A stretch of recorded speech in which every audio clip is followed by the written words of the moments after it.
Tom, I want to thank you, of course, and your team for hosting us. It's so appreciated. And most importantly, for investing in Portland, $4.25 billion, and for the entire ownership group that signed up. We appreciate that. Now, I'm not a seasoned reporter, but we have a few of them in the room here today, so promise me you'll go easy on me. And if there's anything you want to say to just welcome everybody to the room, please lead off bat. Yeah, no, thanks for having me. And I didn't have $4 billion, so I have a group of partners that did it with me. Wonderful. And just a note, there's something that you and I share in common. You're now, of course, a two-time team owner. I also own one non-transferable share in the Green Bay Packers, which is a 0.00003 percentage ownership group. So I just want to let you know that off the bat. It's good to be with you. So I think one of the important things that we do is sort of get to know you. Obviously, that's an important part. We want to have a relationship with you. You're a business owner. This is the business community. You're also joined by incredible elected leaders here today. City, county, the House, the Senate, the governor. Many of them have done their part already to get this big project over the finish line, and many of them are in the process right now of doing it. So for us, this is really a chance to get to know you. So let's start off with some rapid-fire questions, if that's all right with you. So here we go. Are you ready? One word to describe winning the Stanley Cup. Incredible. I don't doubt. Tell me more. I don't even play hockey. I can't even skate. Okay, you were born in New York City and partially raised in Jersey. I spent a little sojourn in Brooklyn, so, good on you. What was your clearest memory from your early life on the East Coast? That's a good question. So, when I was really little, I lived in New Jersey, but we went up to Brooklyn where my family was, and so you'd go and they had... What neighborhood? Flatbush Avenue.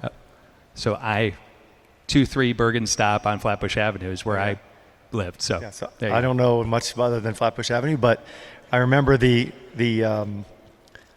There was nobody on the streets. Everything was shut down, like on Sundays, I guess, or whatever. So we'd play stickball or whatever on the streets. That's what I remember from that. And then the U.S. hockey team won the gold medal when I was like 9 years old, when I lived in New Jersey, and so that's kind of my vivid memory of kind of growing up. Miracle on Ice, Lake Placid. Yeah, pretty good. It was an incredible day. If you haven't been there, it's an incredible place to visit too. Okay, when you were little, what did you want to be when you grew up? That's a good question. I think like a pilot or something. I don't really remember. I didn't. We're thinking like Tom Cruise, like Top Gun style, or no? I think just that. like fly a plane, because I'd never been on a plane, and I wanted to play sports, but I was no good. So, but yeah, I think if I could have chosen, it would have been like a shortstop or something for a professional team. But that wasn't in the cards. One day we can all dream, right? Yeah. Okay, so Portland's known for being a food city. Favorite food here, or favorite restaurant, or favorite food vibe that you're getting from the city? So I like Italian food, and so every time we're Shield. What's that place? Nostrana. It's really good. No doubt. Yeah, is that a good one here? Is that considered good here? You will not argue any argument from me. There you go. You got some Nostrana fans. So, okay. How do you kick back? How do you relax? Do you relax? Yeah, so it's not my favorite part of life. I'd rather be doing stuff, but and it sounds totally corny, but like, I love my wife. She's my best buddy. I got a bunch of kids. How many kids? So, 5. Whew, I got 3, and I'm like, well, I'm drowning. Yeah, yeah. I don't do the hard parts, but I do the fun parts. So yeah, that's kind of like what I like to do. Fantastic. Okay, so let's move on. Let's get a little bit more serious. Let's dive into some questions. I think there's going to be genuine questions by business leaders, community leaders about this specific issue. So I'm going to read this one out for you. So let's address the sort of elephant in the room. And considering the size of the room, it's a pretty big elephant. You stated that the current deal outlined by the state, which was done here in the most recent short session, if it's executed, you'll keep the team here. And the local process is happening right now. It's playing out live in this moment by the city and the county. And one of the top criticisms of the deal is that you aren't personally contributing to the capital stack, which, that's the question out there. I find it a little misleading since you just put together the investor group.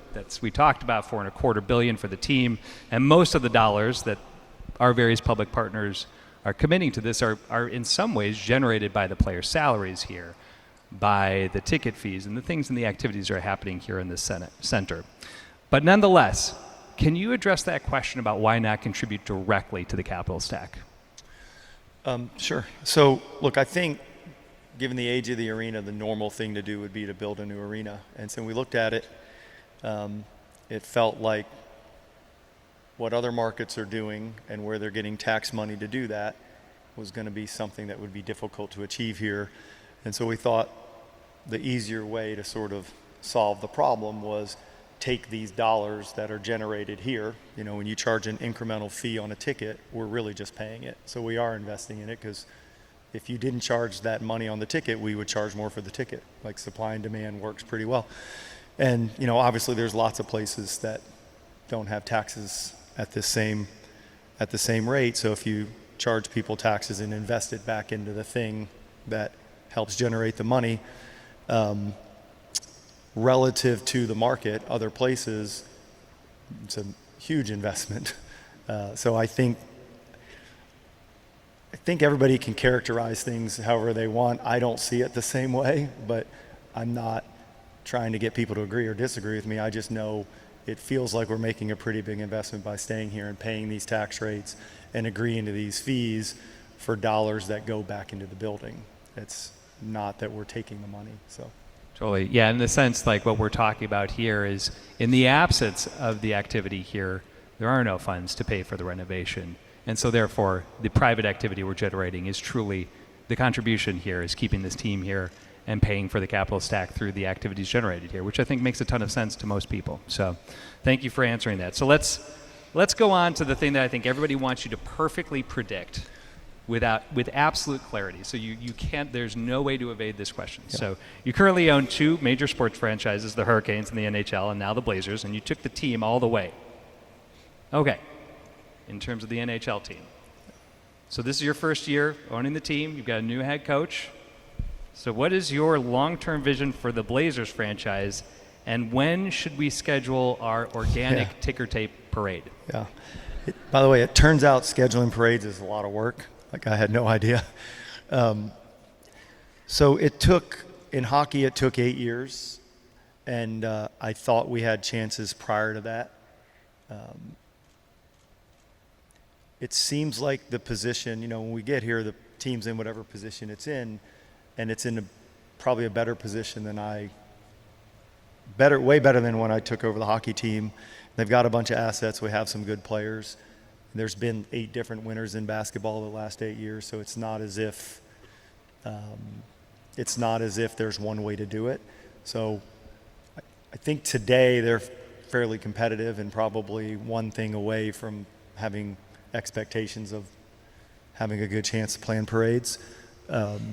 But what I don't think we'll have is sort of what they went through for a few years, where it sounds terrible, they were trying to lose a little bit, and I'm not doing that.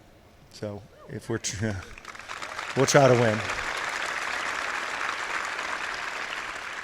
So we're a lot better off. So that means it took 8 years in Carolina. It's 4 here.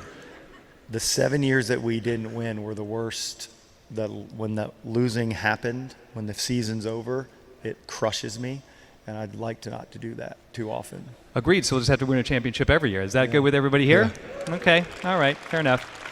Okay. So let's the intensity of sports, I think, can a lot of times be compared with the intensity of politics. So let's talk about Portland politics. And we have people who have stood up and served in public office and done hard things. Many of them are with us in the room today. And you have operated in multiple states, right? You've worked with different governments, different elected officials. So give us a sense and address the cultural differences as it relates to business. What can we learn from the other places that you've operated in about something we can take back here to Portland that we could do that would work well here? Yeah, so I'm not into politics at all. Like, I just leave that to other people. I think just in general, you want to create an environment of growth and competition and innovation. And that's the job. So I don't have any advice on how to do it. It's not mine, but it seems like they're trying. I like your mayor a lot. I like your governor a lot. So, is he here? He's here, front row. Mayor Wilson's here. Governor Kotek's here. I mean, I think the people I've met are nice people that care, and there are some constraints around here that you got to find a way around so you can get to growing. Get to growing, just like the governor asked us to do. Yes, Governor, we will do that. Okay, so you have about 1,000 people that are here today. They're public, private, nonprofit, academic, it's everybody. Public employers, community organizations, university, media, everybody. What's your call to action to us? What does Portland need to be a major league city, not just for tomorrow, not just for the 2030 Women's Final Four, but for the next 50 years? I think it's the same answer. It's right. Like, how do we find a way to put people in a position where they want to innovate, where you want to grow, and it feels like there's a lot of people thinking about it, but I wake up every day wanting to do things a certain way, but that doesn't make it right for everybody else. So I don't really want to tell other people what they should do, but I think it seems obvious that if we just push to do more, then maybe some good things happen. Well, this community pushes hard. It's had an incredible run of 30 years of prosperity, and it's had a few hard years. And I think we're sort of grappling with what do we do now that growth isn't just falling down on us, right? That we are struggling with how to compete, like the governor said. So I think those words are sage advice, because I think it is something that's going to be necessary to be a resilient community, to be a successful community. And one thing I just sort of want to, first off, sort of end with you on is, I mentioned to you that, proud Green Bay Packers team owner. Okay, it's one share. Don't laugh at that. But I say that because when I grew up, green and gold all the way, and it's a town of about 100,000 people. There's more folks that fit into the stadium than are in the entire city of Green Bay. And that fan base is incredibly connected and deeply rooted to place, right? Because why would you ever put a major league sports franchise in a 100,000 person city?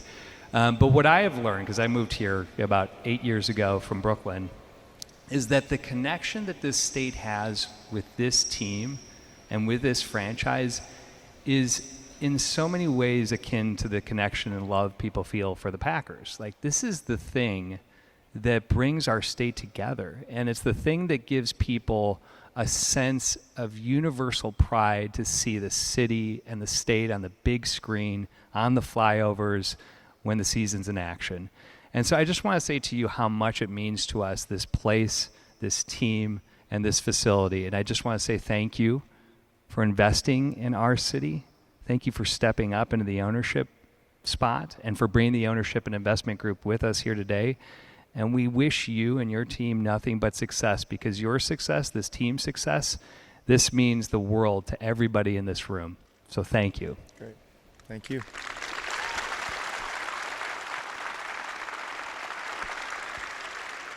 Ladies and gentlemen, this is our new owner. We need him to be successful because his success is our success. So let's all give one more big round of applause to Tom Dundon for joining us here today, to Dwayne Hankins, the entire Blazers team.